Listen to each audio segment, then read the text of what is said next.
के सबके दोनों हाथ में अभी, कुछ ने फिर भी सोले के ठाकुर जैसे हाथ छिपा के रखे हुए हैं। वेल, हमने कार्यक्रम की शुरुआत की थी प्रार्थना से। आप में से कोई मुझे बताएगा कि हम प्रार्थना करते क्यों हैं? जब भी कोई भी कार्यक्रम शुरू करते हैं या दिन की शुरुआत करते हैं तो प्रेयर से ही क्यों? Yes, someone just raise your hand if you can answer. कोई अच्छा क्वेश्चन कभी आपके मन में आया कि ये सुबह सुबह बिठा करके ये प्रेयर क्यों कराते हैं? एनीवन? अच्छा, कितने लोग मन में क्वेश्चन कभी आया है? Any point of time? None? Yes, भगवान को याद करते हैं। धन्यवाद। तो भगवान का मतलब क्या होता है? यस, भगवान का मतलब क्या हुआ? भ मतलब भूमि,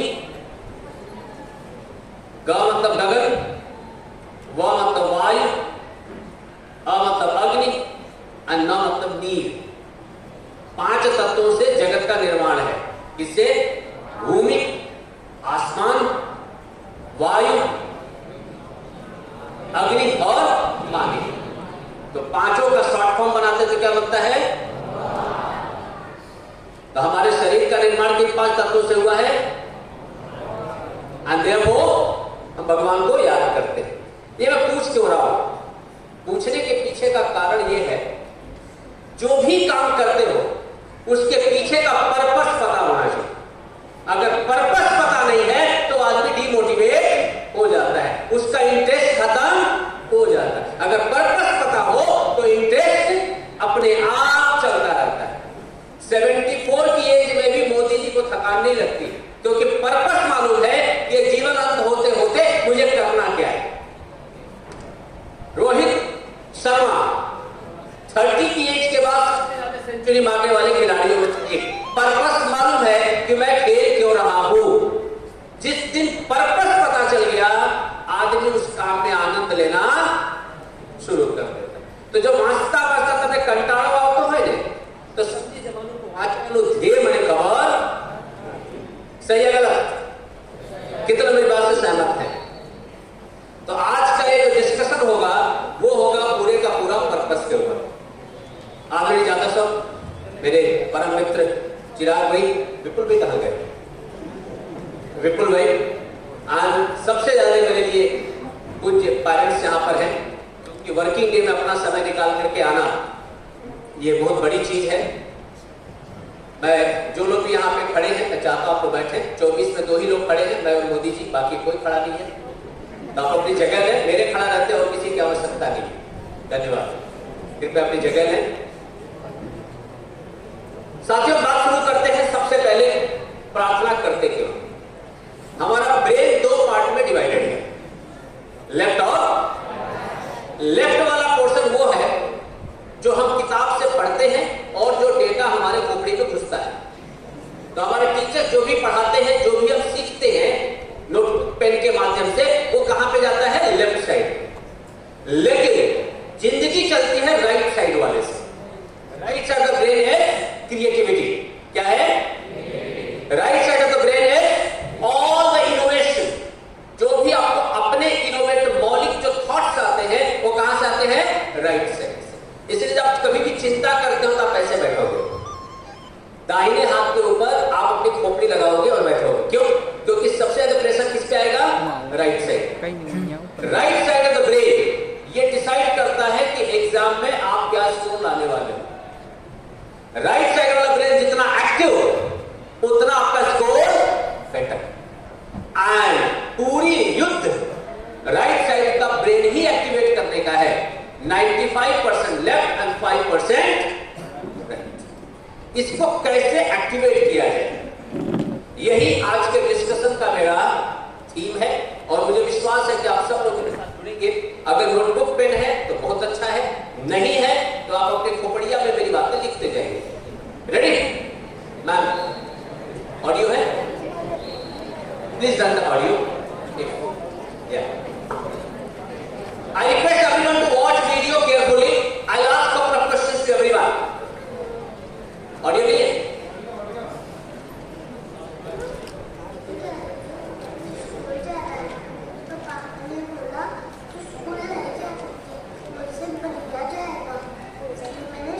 लिया है कि मैं भी बड़ी अच्छे से बाल काट के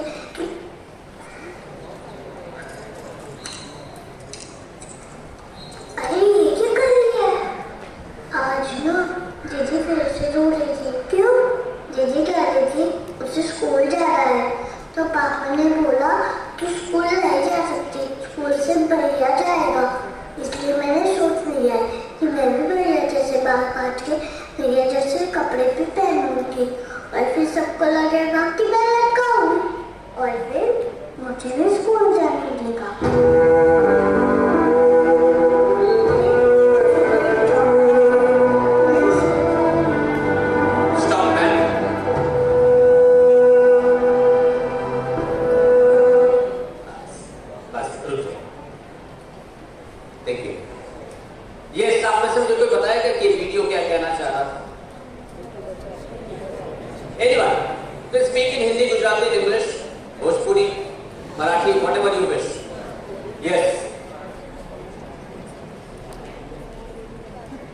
वीडियो क्या कम्युनिकेट करना चाह रहा था? यस प्रभु। कुछ लोग होते हैं धीरे से मच्छर की आत्मा आ गई होती है अंदर, तो कान में बोलते हैं, माइक में नहीं बोलेंगे। Yes anyone? Yes sir. Girls education के बारे में, गर्ल्स एजुकेशन के बारे में ये वीडियो था। बहुत बड़ा रिसर्च किया आपने। Yes someone else? Yes ma'am. Discrimination girls और बॉयज, लड़के और लड़की के बीच में यहाँ पे अंतर या भेद बताने की कोशिश हुई है। ऐसा वीडियो अगर लड़कों पे बनाओ तो 40 मिलियन लड़के निकलेंगे। ये तो वीडियो लड़कियों पे बना है, इसका मतलब ये नहीं कि जेंडर डिस्क्रिमिनेशन है। Yes someone else? Yes. Simple सी चीज है, आज भारतवर्ष दुनिया की 5वीं सबसे बड़ी इकोनॉमी है। आज हम दुनिया में सबसे बेहतरीन दूसरे नंबर के हाईवेज हैं। चाइना को हम पीछे छोड़ के आगे निकल चुके हैं। आज हमारा इसरो जापान को गाइड कर रहा है कि कैसे मून मिशन किया जाए। हम साउथ पोल पे पहुंचने वाले पहले राष्ट्र हैं। आज नासा में 34% साइंटिस्ट भारतीय हैं। अगर आज हम नासा से निकल जाए तो कल नासा का नाश हो जाए। आज वर्ल्ड बैंक को बचाने के लिए हमारे पुणे से पैदा हुआ लड़का, अहमदाबाद से पढ़े हुए लड़के डॉक्टर अजय बंगा के भरोसे वर्ल्ड बैंक बचाया हुआ है, वरना उसकी भी दशा क्या होती है हमको मालूम नहीं है। आज दुनिया के अधिकतर देश चाहते हैं कि भारत के लोग उस देश में आके बसे ताकि उनकी इकोनॉमी ऊपर जाए। ये सब चीजें इसलिए पॉसिबल हुई क्योंकि पिछले 70 सालों में हमने खूब मेहनत की। लेकिन जब आप दुनिया का सेकंड नंबर का सबसे ज्यादा हाईवे बनाए हुए हो, उसी समय देश में हजारों ऐसे गांव हैं जो सड़कों से अभी तक जुड़े। दुनिया का सबसे ऊंचा रेलवे ब्रिज हमने बनाया है, पर आज भी देश के सैकड़ों ऐसे गांव हैं जो नदी के और स्कूल के बीच में ब्रिज ना बना पाए और बच्चे नदी नाले पार करके स्कूल जाते हैं। आज इस देश में 25 करोड़ लोग ऐसे हैं जिनको 2 समय का खाना मिलता नहीं, जबकि दुनिया में सबसे ज्यादा दूध का प्रोडक्शन हम करते हैं। दुनिया में सबसे ज्यादा फ्रूट्स और वेजिटेबल का प्रोडक्शन हम करते हैं। दुनिया में सबसे ज्यादा फूड ग्रेन्स का प्रोडक्शन हम करते हैं, सेकंड नंबर पे है। लेकिन 25 करोड़ लोगों को खाना नसीब नहीं। मैं बता क्यों रहा हूं? बता इसलिए रहा हूं कि जिनको यह मौका मिला है वो जगत के सबसे भाग्यशाली लोग हैं। आपको यह मौका मिला है, 20 मिलियन लड़कियों को स्कूल जाने का मौका नहीं मिलता है। देश में 30 मिलियन बच्चे ऐसे हैं जो आपसे ज्यादा कैपेबल है, आपसे ज्यादा पढ़े लिखे हैं, आपसे ज्यादा मेहनती है, आपसे ज्यादा समर्थ है, लेकिन उनको स्कूल जाने का मौका, क्योंकि उनके पेरेंट्स इतने सक्षम नहीं हैं कि उनको स्कूल भेज पाए। आपको धन्यवाद बोलना चाहिए अपने पेरेंट्स का कि वो आपको स्कूल भेजने के लिए अपने जीवन की इच्छाओं को कई बार कुर्बानी देकर आपको स्कूल तक भेजते हैं। मैं चाहता हूं जोरदार ताली अपने पेरेंट्स के लिए।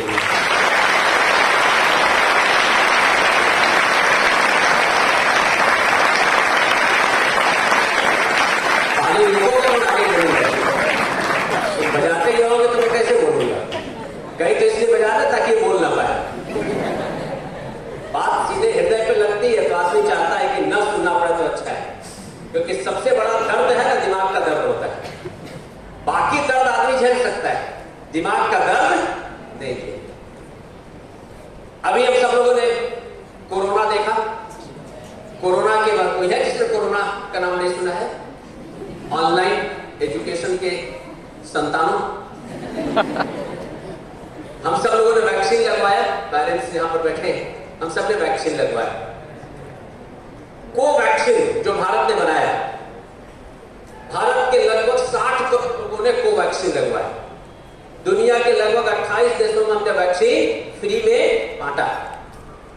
एक वैक्सीन बनाने में 20 साल लगते हैं। कितने साल लगते हैं? 20 इयर्स। कितने? मतलब कितने महीने? लगभग 240 महीने लगते हैं। कितने महीने? हमने वो वैक्सीन 6 महीने में तैयार किया। कितने महीने का काम था वो? 240 महीने का काम कितने महीने में पूरा किया? 6 महीने में। मतलब 1 महीना equal to how many month? आप कैलकुलेट कर सकते हो। 40 महीना इक्वल टू, अब आप दिन में कन्वर्ट करो तो आपको आइडिया आएगा कि जिन्होंने इस वैक्सीन पे काम किया उन्होंने एक एक मिनट कई घंटे के बराबर का यूटिलाइजेशन किया, तब जाके 6 महीने में वैक्सीन हमारे पास तैयार था। सही है गलत? और इसलिए आप और हम, आपके और मेरे पेरेंट्स, हमारा परिवार, हमारा समाज, हमारे रिश्तेदार, हमारे अड़ोसी पड़ोसी, हमारे टीचर्स, हमारे मित्र, हमारे सभी के सब लोग जीवित इसलिए हैं क्योंकि 6 महीने में किन्हीं लोगों ने अपने जीवन का सब कुछ कुर्बान करके, अपना सब कुछ छोड़ करके उन्होंने मेहनत किया, तब जाके वैक्सीन मिला। सही है गलत? वो भी तो चाहते तो कोने में बैठ सकते तो खूब चले।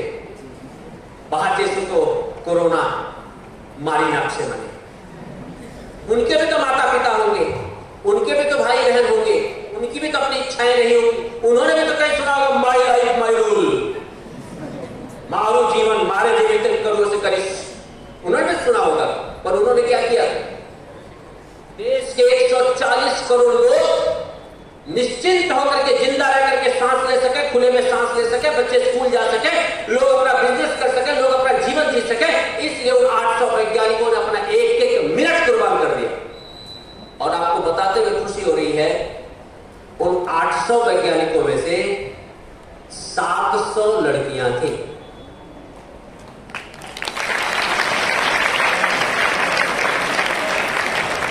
आज अगर भारतवर्ष जीवित है तो उन 700 लड़कियों के नाते है जिन्होंने अपना रात दिन अपने आप को तैयार किया कि 140 करोड़ लोगों को जिंदा रखना ये हमारा धर्म है, हमारा कर्तव्य है। पढ़ाई इसलिए नहीं करते हो, क्या पढ़ोगे आप मार्क्स आएगा, आप इंजीनियर बन जाओगे, आप डॉक्टर बन जाओगे, आप कुछ बन जाओगे, उसके नाते आप गाड़ी खरीदोगे, मकान खरीदोगे, आपके पास बैंक अकाउंट हो जाएगा, वर्ल्ड टूर पे जाओगे, आप कुछ XYZ कर लोगे। ये पढ़ाई का उद्देश्य नहीं है। और अगर ये पढ़ाई का उद्देश्य है तो आप समझ जाओ कि आप गलत कहते हो। पढ़ाई का उद्देश्य है कि मेरे नाते जीवन में कम से कम 10, 15, 100, 1000, 2000, लाख, 2 लाख लोगों के जीवन में भला हो। मैं जब 60-70 साल का हूं और पलट करके मैं अपने जीवन को देखूं तो मेरे नाते कम से कम 50 ऐसे परिवार हो जहां पे भोजन पानी मेरे नाते हो रहा हो। यह पढ़ाई का उद्देश्य है। उन 700 लड़कियों ने जो पढ़ाई की होगी उनके नाते आज दुनिया में 140 करोड़ लोग खुले में सांस ले रहे। ये पढ़ाई है और इस पढ़ाई के लिए मैं चाहता हूं कि हम एजुकेशन करें। कई बार क्या होता है, हमको पता ही नहीं था हम पढ़ क्यों रहे, और मेरे अकेले की पढ़ाई छोड़ देने से क्या फर्क पड़ता। काश यही चीज एक लड़का अहमदाबाद से निकला, ब्रिटेन में जाकर के वो फिजिक्स पढ़ करके आया। क्या पढ़ के आया? रेडिएशन की थियरी। अहमदाबाद जब लौटा तो उस समय अहमदाबाद में खूब सारी टेक्सटाइल इंडस्ट्री थी, जैसे सूरत में डायमंड की इंडस्ट्रीज हैं, टेक्सटाइल की इंडस्ट्री है। तो Ahmedabad used to be known as a capital of textile industry of the world. दुनिया का सबसे बड़ा टेक्सटाइल इंडस्ट्री था। आपको जान के दुख होगा, इंडस्ट्री बंद हो रही थी। एक इंडस्ट्री बंद हुई तो 100-200 लोगों की नौकरी गई। एक आदमी की नौकरी गई तो पूरे परिवार का खाना बंद, परिवार में कम से कम 5 से 7 लोग होते हैं, तो 200 लोगों की नौकरी गई तो कितने लोगों का खाना बंद? 3,500 लोग सफर हुए।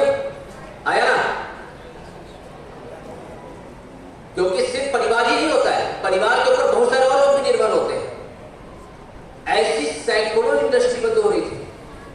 उस लड़के को लगा मेरे फिजिक्स की पढ़ाई का फायदा क्या है?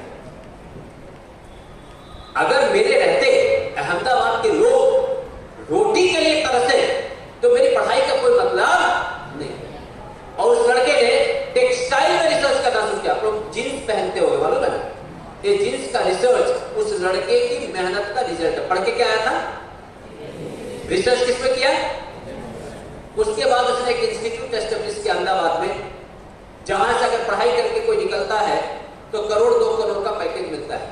कितने का? कितने का? 1 करोड़ में कितना जीरो? 7 मीटर। कितना मीटर? आने आगे 1 1 करोड़ 2 करोड़ का सैलरी पैकेज मिलता, उस जगह से पढ़ाई करो। जिस लड़के ने एस्टेब्लिश कर पढ़ के क्या आया था? इंस्टीट्यूट किसका एस्टेब्लिश करवाया? Management and education. नाम है इस कॉलेज का IIM Ahmedabad, Indian institute of management Ahmedabad. इसी बीच उसको लगा कि दुनिया में वही देश आगे बढ़ेगा जो स्पेस में अच्छा करेगा, और उसने तीसरा इंस्टीट्यूट एस्टेब्लिश किया, Indian space research organisation, ISRO। And Bharat को एटॉमिक पावर भी बनवाया 1971-72 में। उस लड़के का नाम क्या है? डॉक्टर विक्रम। अब एक बात बताओ, हमको कई बार मैंने जो गर्मी ने मरीज करूँ है, मैंने जो गमते हुए मरीज मैंने जो गमते हुए मरीज करूँ छे। तो अगर विक्रम ने भी यही सोचा होता तो अपने पास ISRO होता, अपने पास IIM अहमदाबाद होता, अपने पास टेक्सटाइल इंडस्ट्री बची होती। तो एक बात बताओ, राज्य की, समाज की, लोगों की आवश्यकता मेरे जीवन की पहली प्रायोरिटी होनी चाहिए कि मुझे जो अच्छा लगता है वो पहली प्रायोरिटी होनी चाहिए। कितने लोग पहले के पक्ष में हैं कि जो समाज की आवश्यकता है वो मेरी पहली प्रायोरिटी होनी चाहिए, जो देश की आवश्यकता वो मेरी पहली प्रायोरिटी होनी चाहिए, जो लोगों की आवश्यकता वो मेरी पहली प्रायोरिटी होनी चाहिए। मुझे जो अच्छा लगता है वो तो जीवन के किसी न किसी पड़ाव पे मैं पूरा कर दूं। हमको दिमाग में कीड़ा बसाया गया है। क्या बसाया गया है? जे गमतु है नहीं तो मैंने तो लोचो को बेचे तो सुन करो, लोचो दुकान खोल दो। अरे जो लोचो बेचे थे वो વધારે कमाए थे। LNT में जो GM होगा उससे ज्यादा लोचो बेचने वाला कमा रहा होगा। लेकिन लोचो बेचने वाला अधिक से अधिक 20 लोगों को नौकरी दे रहा होगा। जो LNT में GM होगा उसके नाते कम से कम 5,000 लोगों के परिवार का भोजन चल रहा होगा। इंपॉर्टेंट कौन है? वो GM है जो लोचो बेच रहा है वो। और वहीं पे अगर किसी ने इंडस्ट्री डाली है और उसकी इंडस्ट्री में 400 लोग नौकरी कर रहे हैं तो वो इंडस्ट्री ज्यादा महत्वपूर्ण हो जाती है क्योंकि 400 लोगों को एम्प्लॉयमेंट है। हमारी कोशिश होनी चाहिए कि मेरे जीवन में मैं ऐसी मुकाम पे पहुंचूं कि 1000, 2000, 10,000 लोगों का जीवन मेरे ऊपर निर्भर। नेक्स्ट मैन,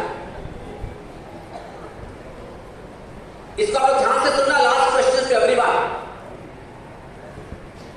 Anyway, एग्जाम बड़ा मजा आने वाला है।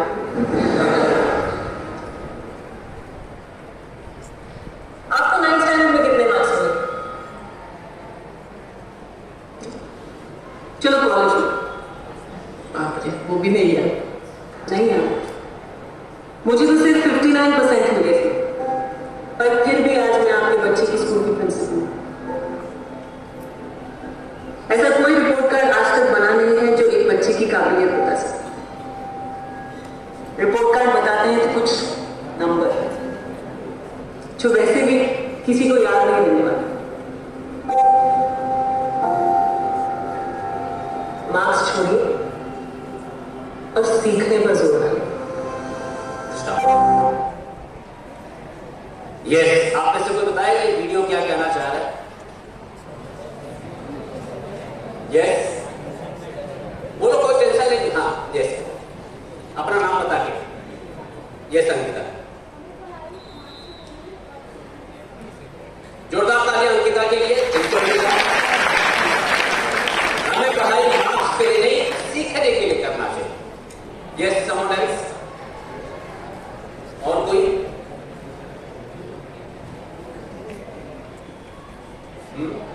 Yes ma'am.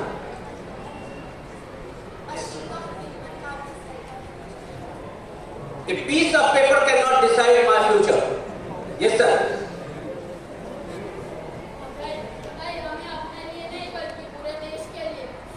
जोरदार तालियां। इन्होंने मेरी बात को इतना सीरियसली सुन लिया कि वीडियो देखना भूल गए। Very good. देश और दुनिया में भारत को बर्बाद करने के लिए फुल कोशिश चलती रहती है, क्योंकि पूरी दुनिया को मालूम है कि भारत का जो यूथ है, इस देश का जो युवा है, उसमें इतनी शक्ति है कि वो चाहे तो सब कुछ कर सकते। आप मानोगे नहीं, हम लोग जिस देश में जाते हैं उस देश का पूरी इकोनॉमी बदल करके रख देते हैं। इसीलिए दुनिया का एक ही टारगेट है, मेरे यूथ को कैसे बर्बाद किया जाए। बर्बाद करने के दो रास्ते। पहला, बॉलीवुड। लोगों को नशेड़ी बना दो। क्या बना दो? किसी न किसी नशे लोग को उलझा दो, अपने आप ही आगे जाना बंद कर देंगे। जैसे कई तुम्हारे दोस्त होंगे, पढ़ते पढ़ते बीच में, अबे आपने कई तो कर ले ऊपर से बच्चे।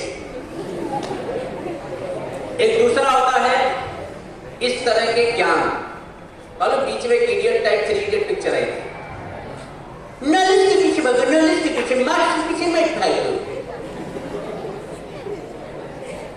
आई थी आपको? बड़ी कसोमकस से निकल रही है जिंदगी, किसी को रास्ता पता नहीं, किसी को मंजिल।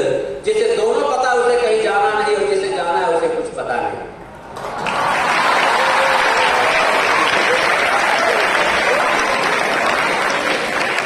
जब तक शायरी ना बोलो तब तक सूरत में काम नहीं चलता है। इसलिए मैं 2-4 याद करके आया हूं। आप में से कितने लोग ऐसे बैठे हैं कि अगर मैं आपको बोलूं कि अमेरिका में आपको मैं दुनिया की सबसे अच्छी कॉलेज में एडमिशन कराना चाहता हूं, 1 करोड़ 2 करोड़ रुपए साल का फी होगा, पर आपको देना एक चवन्नी भी नहीं है, और पढ़ाई करके निकलोगे तो 8-10 करोड़ की सैलरी होगी साल की। कितने लोग यहां पे पढ़ना चाहेंगे? बिल्कुल 100% मफत पढ़ना है। यस, धीरे धीरे बात को समझते हुए भाइयों ने अपने यश पार्ले जी, पार्ले पॉइंट से लेकर के ओके फाइन आगे बढ़ने के लिए बनिया। क्वेश्चन भी रिपीट करूं? अच्छा चलो, दूसरा क्वेश्चन पूछता हूं। दादा को तब कहूं કે જર્મનીમાં જઈને તમને ભણવાનું તક મળશે, આ તમારું ભણવાનું તદ્દન મફત, તો કેટલા લોકો જર્મની જવા માંગશો? यस, बहुत बढ़िया। अब मैं तीसरा ऑप्शन देता हूं आपको। मैं ऐसे कॉलेज के नाम बताऊं जहां पे अगर आप पढ़ाई करो तो आपको साल के कम से कम 50 से 80 लाख रुपए सैलरी, सरकारी गाड़ी, बंगला, सारी फैसिलिटी रहेगी। भारत में पढ़ना है आपको, भारत की कॉलेज में पढ़ना है, और फी आपको 1 भी रुपए नहीं देना है। बहुत बढ़िया। पीछे वाले ज्यादा एक्साइटेड है। ओके, अच्छा लास्ट क्वेश्चन। आपको मैं अगर बोलूं कि गुजरात के किसी भी कॉलेज में पढ़ो, गुजरात की किसी भी कॉलेज में पढ़ो, अगर आप इंजीनियरिंग, फार्मेसी करते हो या मेडिकल करते हो, कोई भी कोर्स करते हो, आपकी 50% फी सरकार पे करे, 50% फी आपको पे करना है। कितने लोग चाहेंगे? ओके। और अगर मैं बोलूं कि गुजरात की किसी भी कॉलेज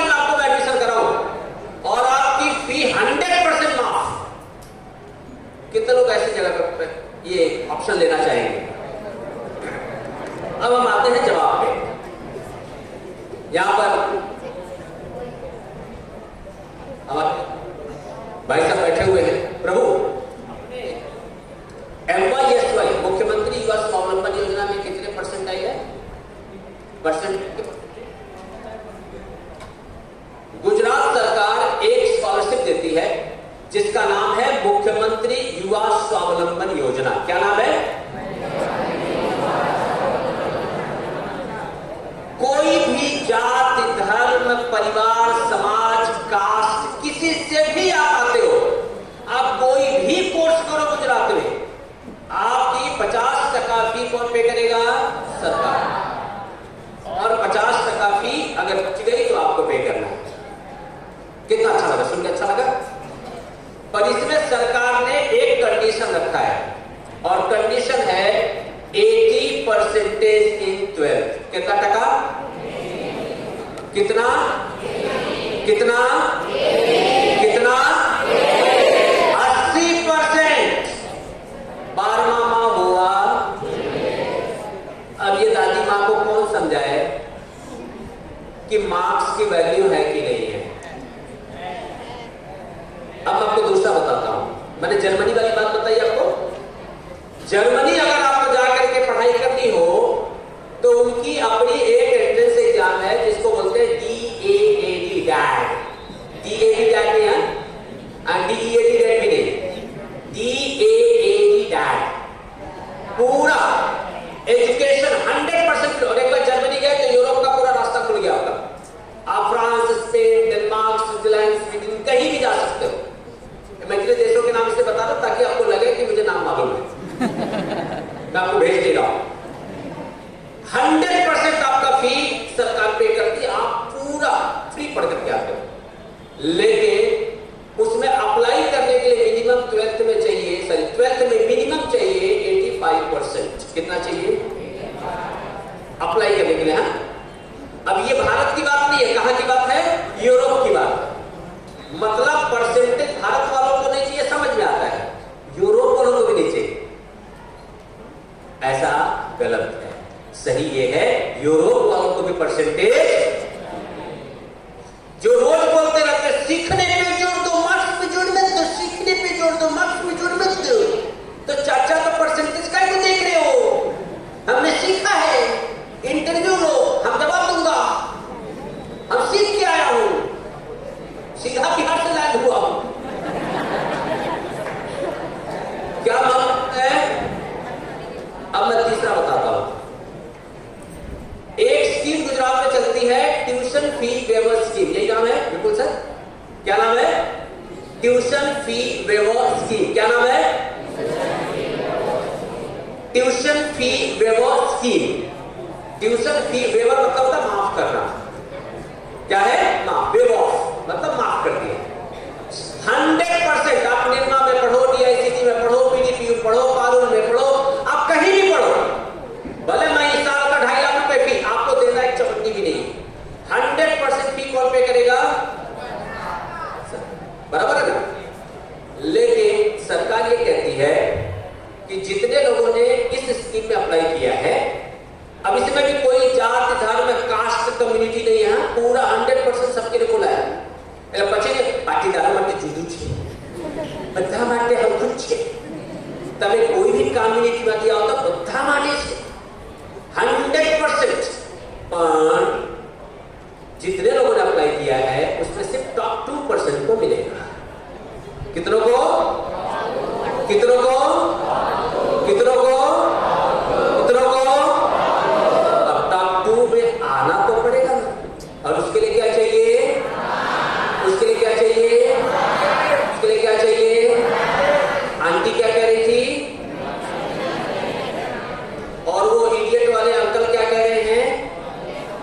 3 इडियट वाले, मैं आलिस के पीछे भागी, मैं इसके पीछे नहीं भागी।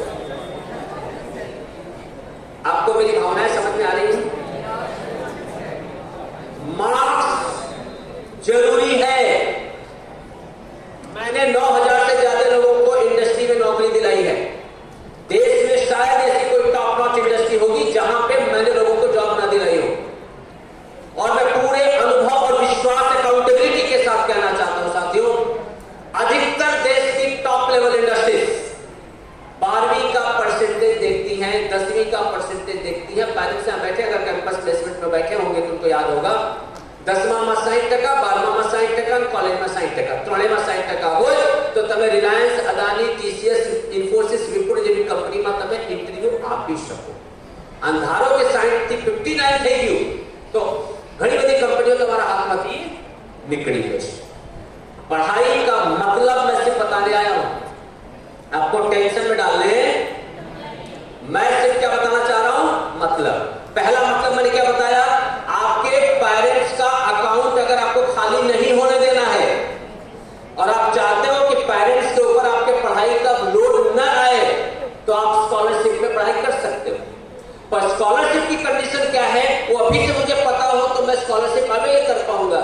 बहुत बार होता क्या है, पढ़ने के बाद जब बच्चे कॉलेज में आते हैं, सर મને स्कॉलरशिप મળે, तो मैं पूछे कितना टका है बेटा, सर 63%.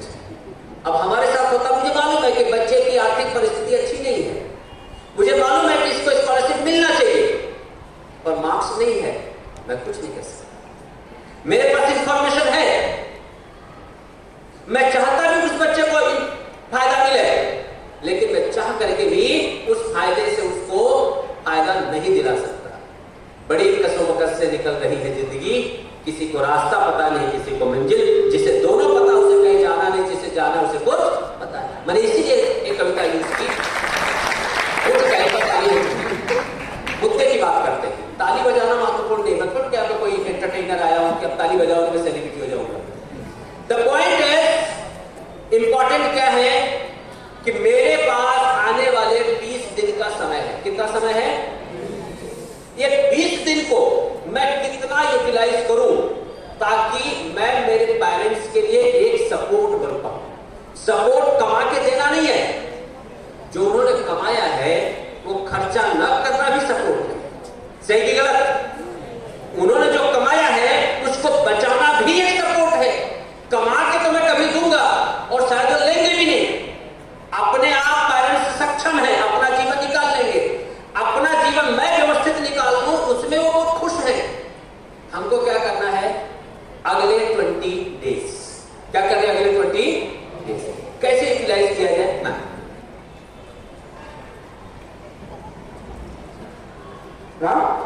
दवा वाली? हाँ हाँ ले. तो दही ना? दही तो नहीं है, तुम्हें कहा था लेकर आना. वो भूल गया. हाँ, नीचे की दुकान से दही ला दो ना. आज बिना दही के खाओ ना. बिना दही के मजा नहीं है. हाँ तो मोनू नहीं आएगा. मोनू मोनू कार्टून देख रहे हैं. कार्टून देख रहा है तो माफी. ठीक है, लेके आती हूँ.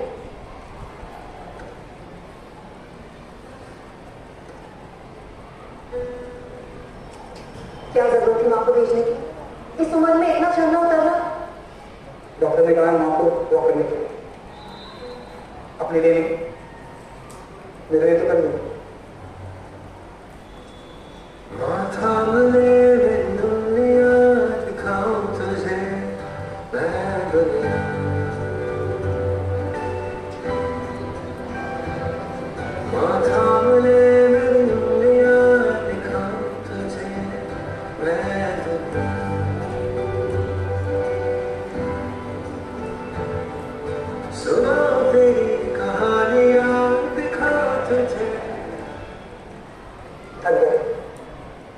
सब समझते मैं तेरे तरकीब है.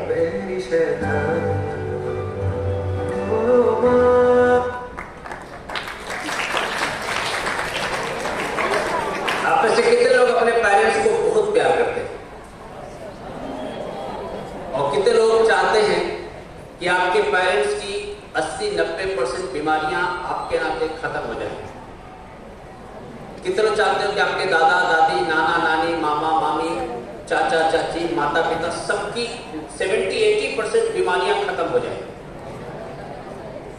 अच्छा, कितने लोग चाहते हो कि आपके पेरेंट्स सूरत में कहीं पर भी जाएं मई 2024 के बाद? यहाँ पे 10th वाले कितने हैं? 12th वाले? 12th, 9th, 11th, okay. तो जो 10th में है मई 2024, जो 9th में है मई 2025, जो 11th में है अगेन मई 2025. कितने लोग चाहते हो कि मई मंथ के बाद, मई के बाद कहीं पर भी जाए तो ये 56 इंच का सीना ये तान के। बेटा क्या नाम है? अनिष्का। अनिष्का। अनिष्ठा। इतना डिफिकल्ट नाम कौन रखता हो? थोड़ा सा आसान नाम। हीर। हाँ हीर। इतना डिफिकल्ट नाम रखते थे पेरेंट्स, कहाँ से ढूंढ के लाते हुए। यस। अब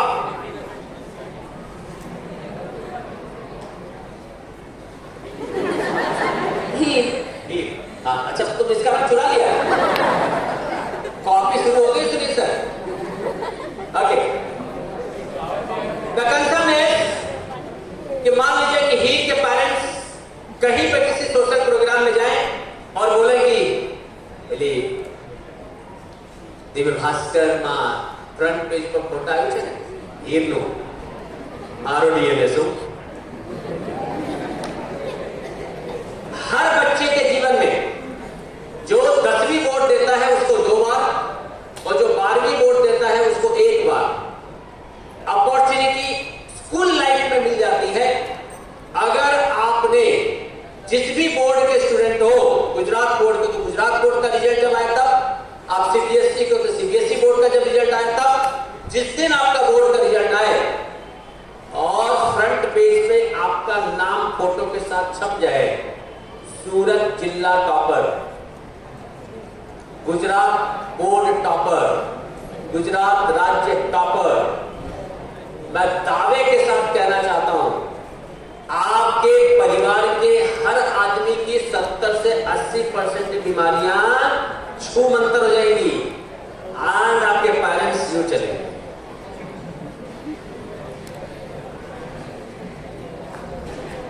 कितना लोग चाहते हो कि आपके पेरेंट्स इतना प्राउड के साथ सोसाइटी में चले?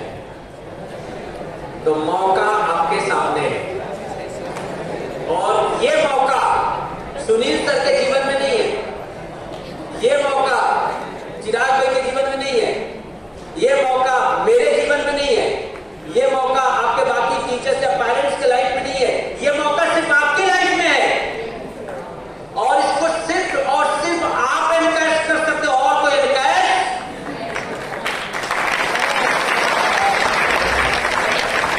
ये जब मौका मोदी जी चाहे तो वो भी नहीं उठा सकते, भूपेंद्र भाई पटेल भी नहीं उठा सकते।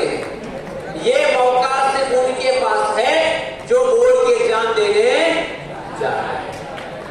अगर आप सही में सच्चे मन से अपने पेरेंट्स का आदर करते हो, सम्मान करते हो, तो लेट्स एंश्योर कि आप उनका फोटो न्यूज़पेपर के फ्रंट पेज पर टॉपर के तौर पे छपे, अंदर के पेज पर नहीं। आता हूं अंदर के पेज पे बाद में। Ma'am Devi, this is the last one and इसके बाद I'll conclude my talk.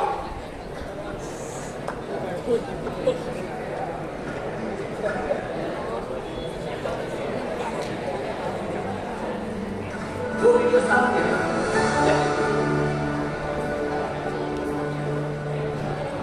I request everyone kindly pay attention. There are 2 videos and after that we'll close the session.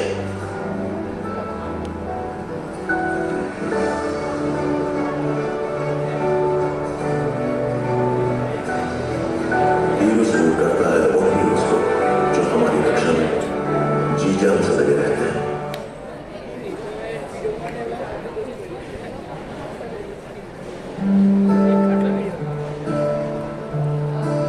छोटी होंगी मेरी चिट्ठियां पर सब कुछ मैं कह जाऊंगी। एक बार पढ़ के देख ले, तुझे फिर ना मैं सताऊंगी। कभी तो तुझे मैं याद आऊंगी।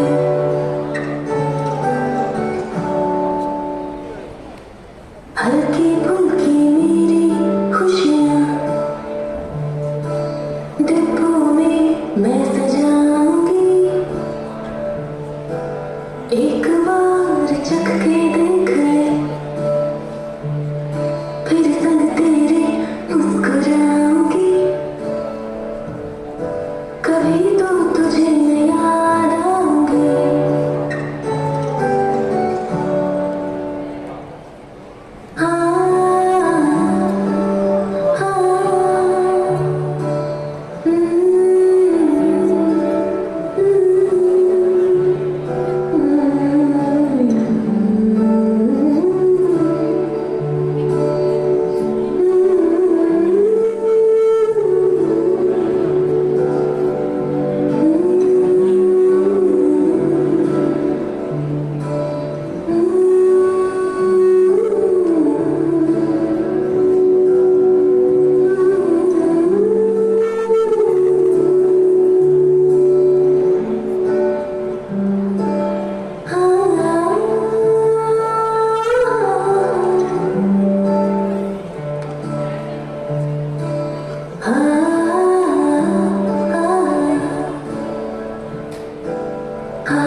भी तो तुझे मैं याद आऊंगी।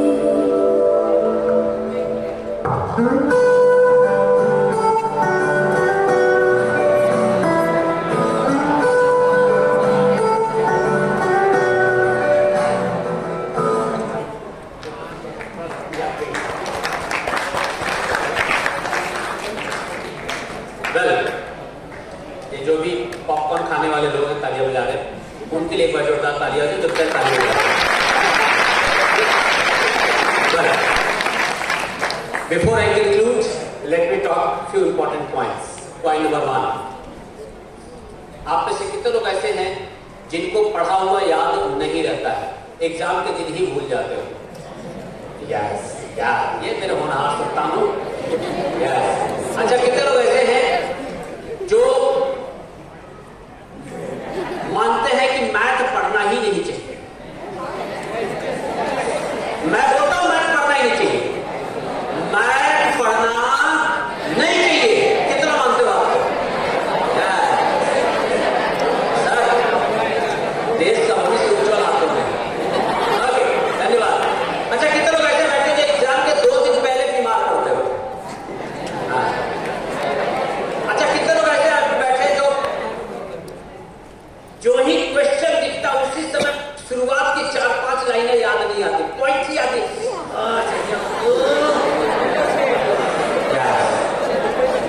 अब मैं एक हर सवाल का जवाब देने जा रहा हूं। ये आपके बोर्ड और आपके एग्जाम का फाइनल पॉइंट है। And with that I will conclude my talk. Let me start from the very first point. हमारे बॉलीवुड वालों ने हमको बताया है आई लव यू,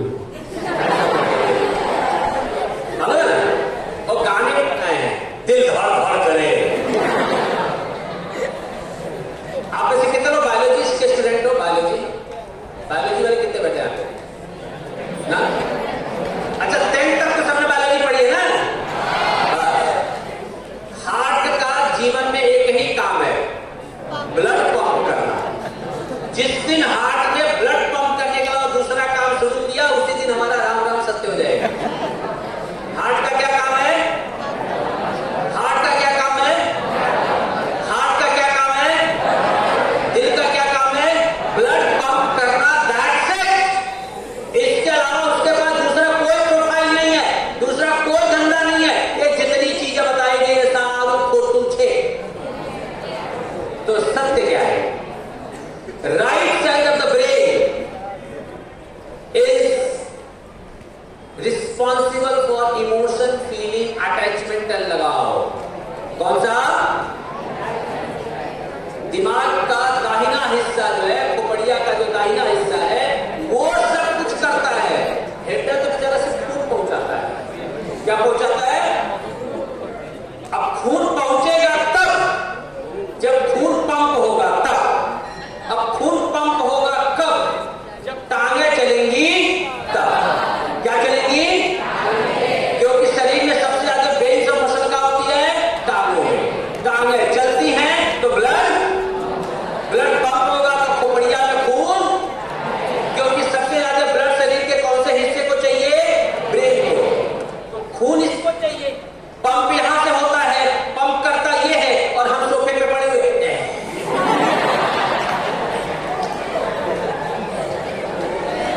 फिर क्या होता है? ऊँग आ रहे हैं। मन नखीला तुआ चुआ। जो ही बच्चा बोले पढ़ने में मन नहीं लग रहा है, 1 किलोमीटर दौड़ा दो, मन और तन दोनों एक्टिव हो जाएगा। क्या करना हमको? चलना है। क्या करना है?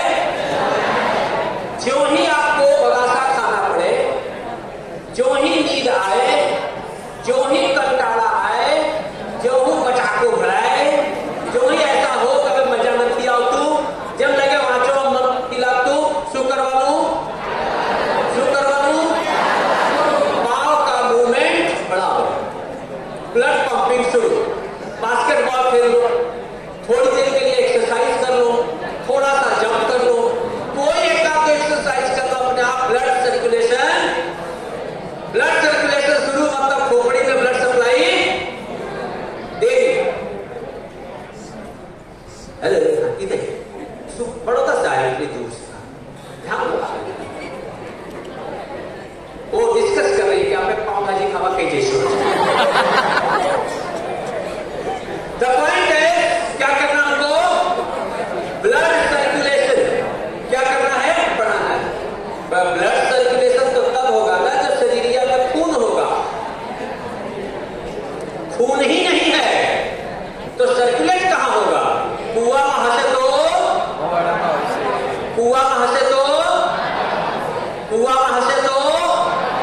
खून हंसे तो पंप हंसे। अब हम खाते हैं 2 मिनट में बनी मैगी, जैसे गई वैसे गई। हम क्या खा रहे हैं, पास्ता जो ढूंढ रहा था रास्ता। हम क्या खा रहे हैं, पाव भाजी। हम क्या खा रहे हैं, लोच। हम क्या खा रहे हैं, पिज्जा। हम क्या खा रहे हैं, बर्गर। हम क्या खा रहे हैं, पराठा। इनमें से किसी से भी खून बनता, तो जब खून बनेगा ही नहीं तो जाएगा कैसे, और जब जाएगा नहीं तो याद रहेगा कैसे, और जब याद रहेगा नहीं तो लिखोगे कैसे, और जब लिखोगे नहीं तो मार्क्स आएगा कैसे।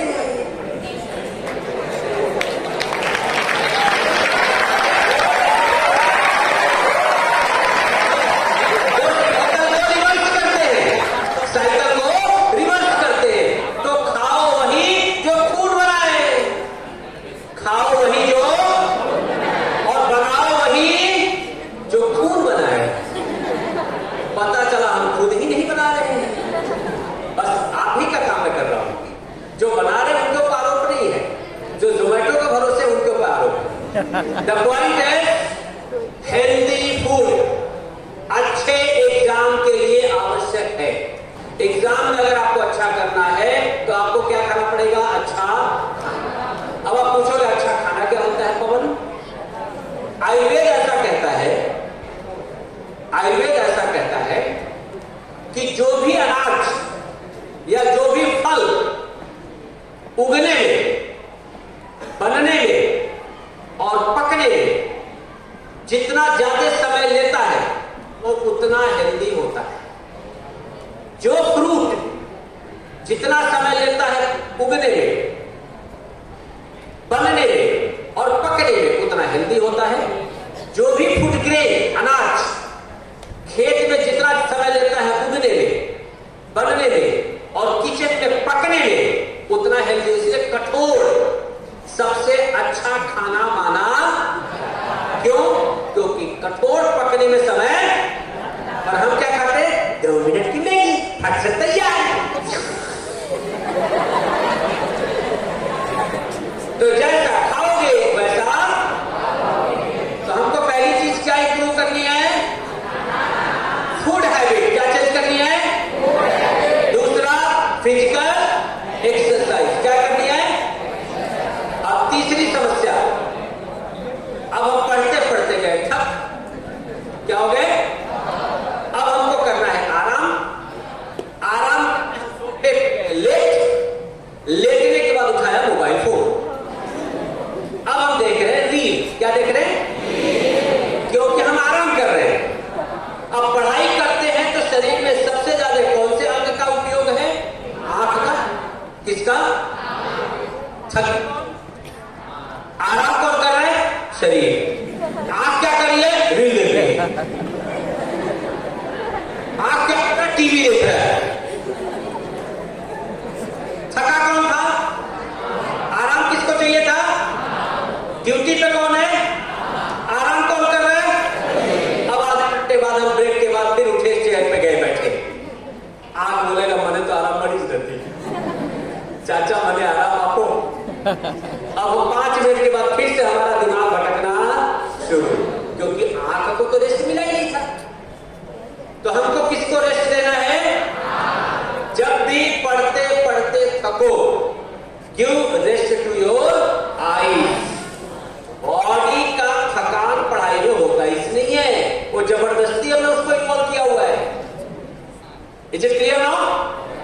अब पढ़ाई करें कैसे, इसका पहला तरीका, आने वाले 20 दिन में जो बोर्ड में है वो, और जो 9th और 11th में है वो, दुनिया में आज तक कोई भी टाइम टेबल महाराणा प्रताप के जमाने से से लेकर आज तक हफ्ते भर का टाइम टेबल किसी का आज तक चला नहीं है। एक अफवाह है कि रविवार को टाइम टेबल बनाऊंगा, रविवार तक चलेगा, संडे टू संडे एक टाइम टेबल ना हो। जिस दिन टाइम टेबल बनता है उसी दिन टाइम टेबल आत्महत्या कर लेता है। सही है गलत? रोज का टाइम टेबल रोज बनाने का, क्या करने का? रोज का टाइम टेबल रोज बनाने का, रोज का टाइम टेबल रोज बनाने का। टाइम टेबल बनाने के बाद उसका खींचने का फोटो मम्मी या पापा दो में से एक को व्हाट्सएप कर देते। पेरेंट्स को अच्छा लगता है जानने के लिए कि मेरे बच्चे आज क्या करने वाला है। अगर आप 2 घंटे खेलने जाने वाले तो लिखो बेकला के रमो जवानों से, एमने गम से। आप बता करके करोगे उनको अच्छा लगता है, बिना बताए करते हो तो वो कंफ्यूज रहते कि कर क्या रहा है संतान मेरी। क्लियर? रोज का टाइम टेबल रोज बनाओ। क्यों? क्योंकि मुझे मालूम है कि आज के दिन में मैं 10 घंटे पढ़ने वाला हूं, 2 घंटे पढ़ने वाला हूं, 1 घंटा पढ़ने वाला हूं कि 6 घंटे पढ़ने वाला हूं। तो जितना आवर मेरे पास है, जितना टाइम मेरे पास है, उसके हिसाब से मैं क्या बनाऊंगा? Time table. डन? अब हम आते हैं सेकंड नंबर पे। कितने लोगों के साथ ये समस्या है, जब पढ़ने बैठते हो तो तन वहां मन कहां, कहीं और। कितनों का मन कहीं और भ्रमण करने लगता है। यस, मेरे भ्रमण देवताओं धन्यवाद। ये भ्रमण क्यों करता है आपको कारण बताता हूं। ये लगभग 300 लोग बैठे हैं। अभी जब यहां से निकलोगे और मान लो कि किसी को ढूंढना है, जैसे आपका नाम क्या है? जसराज। और आपका नाम क्या है? जय। मान लीजिए जसराज को जय से कोई काम है, एक साथ 300 लोग निकले, तो जसराज को अगर जय को ढूंढना हो 3 मिनट लगेगा, जसराज जय को ढूंढ लेंगे। क्यों?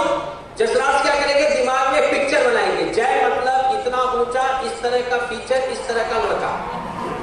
भीड़ के अंदर 3 मिनट के अंदर ये रहा जय और मैं पहुंचा जय के पास। सही कि गलत? ये कैसे होता है?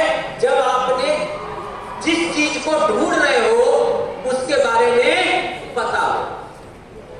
कोई भी चैप्टर शुरू करने से पहले, चाहे आप नया चैप्टर शुरू कर रहे हो 9th और 11th, या तो रिवीजन करने जा रहे हो 10th वालों, पहले उस चैप्टर से जितने क्वेश्चन आपके टीचर्स प्रीवियसली एग्जाम्स में पूछ चुके हैं, उन क्वेश्चंस की लिस्ट बना लो। क्या बना लो? क्या बना लो? क्या बना लो? क्वेश्चन आपके पास तैयार है। अब जब आप चैप्टर शुरू करोगे तो जो पढ़ना शुरू करोगे, हैं आपको मैडम ने एनुअल एग्जाम में पूछे, आप क्वेश्चन तो लास्ट ईयर बोर्ड में पूछेगी मुझको, तो क्या होगा? दिमाग अपने आप डाइवर्ट होगा। कहां पे? क्वेश्चन और importance of the paragraph. Focus बढ़ेगा। क्या बढ़ेगा? कंसंट्रेशन बढ़ेगा। क्या बढ़ेगा? अब हुआ कि मैंने क्वेश्चन तैयार है, अब मैं पढ़ाई कर रहा हूं, पर दुनिया में कहीं पे पढ़ाई अकेला शब्द नहीं होता। पढ़ाई और लिखाई क्या होता है? पढ़ाई और हम क्या करते हैं? पढ़ाई। लिखाई क्या है? हमारी बोर्ड एग्जाम इंटरव्यू लेने वाले हैं कि लिखवाने वाले हैं?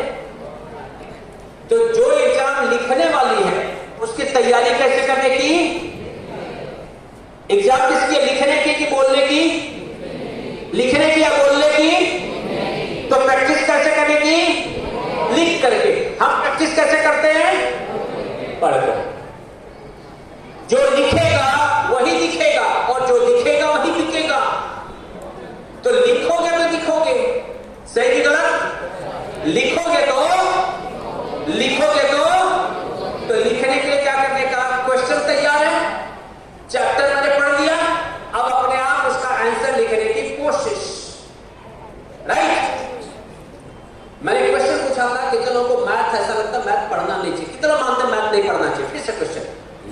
मेरे होनहार संतानों, यस, भारत माता की। मैथ पढ़ने का सब्जेक्ट नहीं है, मैथ गिनने का सब्जेक्ट है, मैथ सॉल्व करने का सब्जेक्ट है, मैथ सॉल्व करने का सब्जेक्ट है। कोरोना वीरों, ये ऑनलाइन जब मैथ हमने पढ़ना शुरू किया था, उस समय आप 7th या 8th स्टैंडर्ड में रहे होंगे, या 8th या 9th में, सोफे कैसे उल्टा लेट के, और तब से आज तक हमने मैथ गिनना शुरू। बाकी हमारे टीचर्स जब क्लास में मैथ पढ़ाते थे और जब वो बोर्ड पे सम सॉल्व करते थे, और अगर बोर्ड में सॉल्व ना करे तो ऐसे चौक निशाने से आता था, सॉल्व करो। सो मैथ जिसने भी लिख के सॉल्व नहीं किया, एग्जाम में पहले ही 2 स्टेप याद नहीं आते, क्वेश्चन वाचे नीचे याद नहीं आते, फिर हम बाजू वाले की तरफ देखते हैं, फिर पता चलता वो भी वांच के ही आया है, फिर 2 वांचे हुए लोग पीछे वाले को देखते हैं, वो बोलता वो भी वांची नहीं जाओ उसको। पूरे क्लास में लिख करके 4 लोग आए हैं, वो खोपचे में बैठे हुए हैं और वो सॉल्व कर रहे हैं, वो स्कोर कर रहे हैं, हम वाच के गए हैं, हम देख रहे हैं, हम वॉच कर रहे हैं क्योंकि हम वाच के गए हैं। क्लियर? तो मैथ क्या करने का, मैथ क्या करने का, मैथ क्या करने का। महाभारत में भगवान कृष्ण लेटे हुए हैं, दुर्योधन और अर्जुन दोनों पहुंचते हैं मदद के लिए। भगवान उनको ऑप्शन देते हैं, ऑप्शन नंबर ए, मैं निहत्था, ऑप्शन नंबर बी, मेरी पूरी सेना विद आर्म्स एंड एंटायर जत्था। Arjun opted option 1, Duryodhan happy shortcut, मारी पसंद बुद्धू अभी क्यों, सेना हथियार बुद्धू अभी क्यों, 1 लाख कृष्ण गया अर्जुन पास। 1947 भारत स्वतंत्रता प्राप्त की, हमने आजादी छीनी, हमको आजादी मिली नहीं थी, ऐसा नहीं था रास्ते में गिरा हुआ था तो उठा के लेके आए। आजादी हमने अंग्रेजों से छीनी, हमने स्वतंत्रता छीनी, हमको स्वतंत्रता मिली नहीं। जब हमने आजादी छीनी, हमारे सामने 2 विकल्प था, एक हम पढ़ाई करें, स्किल डेवलप करें, अपने आप को सक्षम बनाएं, अपने आप को ताकतवर बनाएं, अपने आप को कैपेबल बनाएं, अपनी कैपेसिटी बढ़ाएं। दूसरा, हम दुनिया से उधार लें, भीख मांगें, सपोर्ट लें और किसी तरह से जीवन जिए। हमने पहला ऑप्शन ऑप्ट किया, कौन सा? कृष्ण वाला। हमने अर्जुन का रास्ता अपनाया, हमने देश में कॉलेजेस बनाए, हमने देश में अच्छे स्कूल्स बनाए, हमने अमेरिका ने सुपर कंप्यूटर देने से मना किया, हमने परम कंप्यूटर बनाया। अमेरिका ने क्रायोजेनिक इंजन देने से मना कर दिया, हमने अपना क्रायोजेनिक इंजन बनाया। दुनिया ने हमको गेहूं देने से मना कर दिया, हमने एग्रीकल्चरल मूवमेंट करके देश में खाद्य उत्पन्न किया। जहां जहां दुनिया हमारे सामने रोड़ा लेके खड़ी रही, वहां सीना तान करके हमने काम किया और आज दुनिया के शिखर पर हम पहुंचे क्योंकि हमने कृष्ण को अपनाया, लंबा रास्ता अपनाया, ज्ञान का रास्ता अपनाया, मेहनत का रास्ता अपनाया, सीखने का रास्ता अपनाया, लर्निंग का रास्ता अपनाया। और श्रीमद् भगवद गीता जो आज मुझे दिया गया है वो लर्निंग का रास्ता है। अर्जुन को मालूम था कि निहत्था आदमी आएगा, ये मुझे ज्ञान देगा। अर्जुन अकेले महाभारत लड़ने के लिए काफी थे, लेकिन उन्होंने वो रास्ता अपनाया जिससे उनको ज्ञान मिले और उन्होंने कृष्ण को अपनाया। 18 दिन के बाद अर्जुन कहां खड़े थे और दुर्योधन कहां पड़े थे। आजादी लेने के बाद हमने मेहनत का रास्ता अपनाया, पाकिस्तान ने भीख मांगने का रास्ता अपनाया। 80 साल के बाद हम कहां खड़े हैं और वो कहां पड़े हैं। उन्होंने दुर्योधन अपनाया, हमने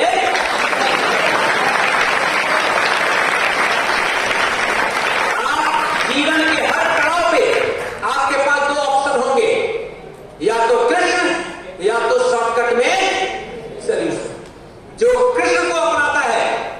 जीवन पर्यंत अर्जुन बनकर के जीवन जीता है, और जो शॉर्टकट अपनाता है वो दुर्योधन की तरह 18 दिन के बाद पड़ा मिलता है। साथियों, हम रामकृष्ण के वंशज हैं कि वो सोचे राह सरल होगा। हम रामकृष्ण के वंशज हैं कि वो सोचे राह सरल होगा, हर सत्कर्म सफल होगा, हर व्यक्ति सफल होगा, यहां बैठा हर स्टूडेंट अपने लाइफ में सफल होगा। साथियों, आपके पास इतनी गोल्डन अपॉर्चुनिटी है। भारत में ऐसे लाखों स्टूडेंट हैं जिनके पास आज इलेक्ट्रिसिटी नहीं है, इंटरनेट नहीं है, किताबें नहीं है, उनको कोई गाइड करने वाला नहीं है, उनकी उंगली पकड़ करके कोई रास्ता दिखाने वाला नहीं है। मेरे गांव में एक लड़की है, 3 साल पहले मुझे मिली, अंकल मुझे नीट देना है। हमने बातें की, वो गांव से बाहर कभी जा नहीं सकती थी। गांव में रहकर उस लड़की ने छत पे जाके इंटरनेट का सपोर्ट ले लेकर के बिना किसी कोचिंग, सुनील सर, बिना किसी सपोर्ट के उस लड़की ने नीट में इस साल 575 मार्क्स स्कोर किए। 575, no coaching, no guidance, no material, no resources, nothing. अगर उसके पास कोई एक चीज थी तो वो थी कि मुझे कुछ करना है, भले मेरे पास कुछ नहीं है, मेरी करने की अपनी एक इच्छा है। हमारे पास तो सब कुछ है, पर होता ऐसा कई बार कि मैंने बड़ी मेहनत की, हर एक एफर्ट्स लगाया, लेकिन फिर भी उतना रिजल्ट नहीं आया जितना मुझे चाहिए था। पृथ्वीराज चौहान भी फेल हुए, लेकिन धरती छोड़ने से पहले निशाना चूक करके नहीं गए, निशाना ठोक करके गए। होता है कई बार कि आपने बहुत ट्राई की, 10वीं में आपसे अच्छा स्कोर नहीं हुआ, आपको दूसरा मौका 12वीं में मिलेगा, वो भी चूक गया, कॉलेज में फिर मिलेगा, वो भी चूक गया। ऐसे अनेकों मौके आपको लाइफ में मिलेंगे, पर आप सही सलामत शरीर के साथ रहोगे तो मौके मिलेंगे। हम क्या करते हैं, पहला ही मौका हाथ से निकल गया, अभी तो बारी बची है। भाई, मौके आते रहेंगे। पहला मौका मिल गया, बहुत अच्छा, दूसरा मौका क्रैक किया, बहुत और अच्छा, तीसरा, एन नंबर ऑफ अपॉर्चुनिटीज। हमारे पास 2 लोग यहां पर बैठे हैं, सुनील सर, आपके बहुत सारे टीचर्स बैठे हैं, सबके पास पर्याप्त इंफॉर्मेशन है।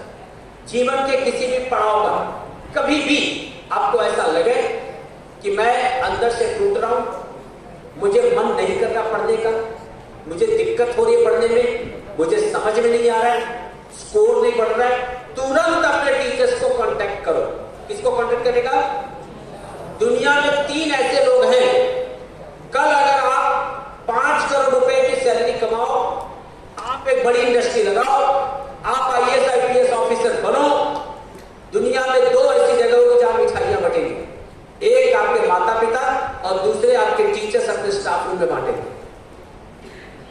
मारी भणावेलो छोकरो, मारी भणावेली छोकरी IAS ऑफिसर थे। कई बार आप सफल होंगे, पड़ोस में 2 दिन खाना नहीं बनेगा, आपके मामा चाचा काका भैया क्या कई बार 2 दिन खाना नहीं बनेगा, पर आपके टीचर्स सेलिब्रेशन कर रहे होंगे। टीचर्स दुनिया की अकेली ऐसी प्रजाति है कि अगर उनके पढ़ाए हुए बच्चे उनसे 4 गुना पगार पाए तो वो यहां पे सेलिब्रेशन करके खुश होते हैं कि मेरा पढ़ाया हुआ लड़का मुझसे 4 गुना ज्यादा पगार कमा रहा है। आप अपनी समस्या उनको बता कर तो देखो, कोई भी प्रॉब्लम एक मैसेज करके देखो, तो दूसरे दिन फोन ना आ जाता तो मेरा नाम बदल दो। Your teachers are always ready to help you, पर आप पहले अपने दायरे से निकल के टीचर से बात तो करो। मैं आज ये सेशन समाप्त करूं, डिस्कशन समाप्त करूं, उसके पहले मैं हर किसी से दोनों हाथ जोड़ के निवेदन करना चाहता हूं। पिछले 2000 साल से भारत अनेकों मोर्चे पर संघर्ष करता रहा है।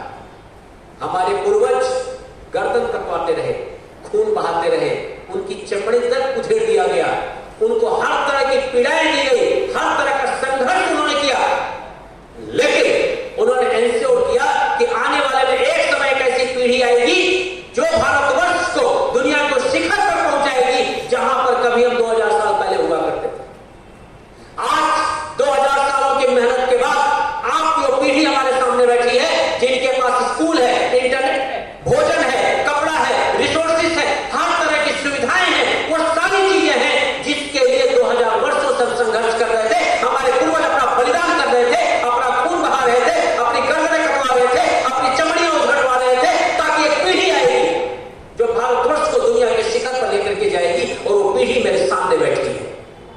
आपका दायित्व बनता है। आपको पढ़ाई सिर्फ इसलिए नहीं करना कि आपको करोड़पति बनना है, आपको पढ़ाई इसलिए नहीं करना क्योंकि आपको सफल होना है, आपको पढ़ाई इसलिए करना है कि मेरे 2000 वर्षों तक हमारे पूर्वजों ने जो संघर्ष किया, जो बलिदान किया, उसकी मेहनत का फल आपको लाके भारतवर्ष को दुनिया के शिखर पर पहुंचाना है। और भारत को दुनिया के शिखर पर पहुंचाने के लिए आपको पढ़ाई करना है।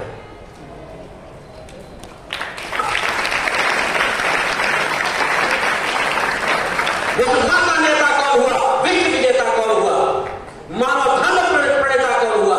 जिसने न कभी आराम किया, विपत्तियों में रहकर काम किया, डिफिकल्टीज में रहकर काम किया।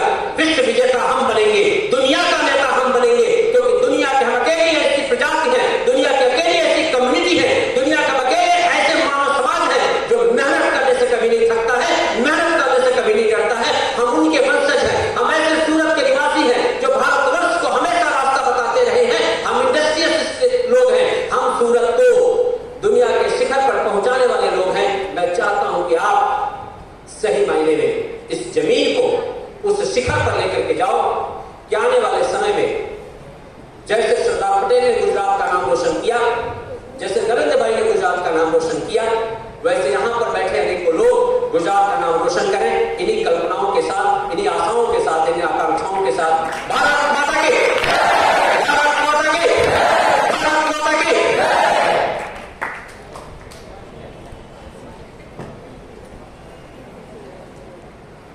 साथियों, मैं बात खत्म करूं, चूंकि आपका प्रिपरेशन क्यों चल रहा है, कई लोग ऐसे होंगे जिनका स्कूल आना भी बंद होगा। मोबाइल एक ऐसी चीज हमारे जीवन में आ गई है, जैसे मैं बताया ना, दो चीज, एडिक्शन और दूसरा क्या बोला मैंने, थॉट प्रोसेस। एडिक्शन में जो सबसे बड़ा एडिक्शन हमारे परिवारों में, हमारे घरों में डाला गया है, वो है मोबाइल फोन। नशा मतलब सिर्फ मुंह से जो चीजें खाई जाती है वो नशा नहीं है, मोबाइल भी है। और ये पूरा चाइना की कॉन्स्पिरेसी है भारत को तबाह करने के लिए।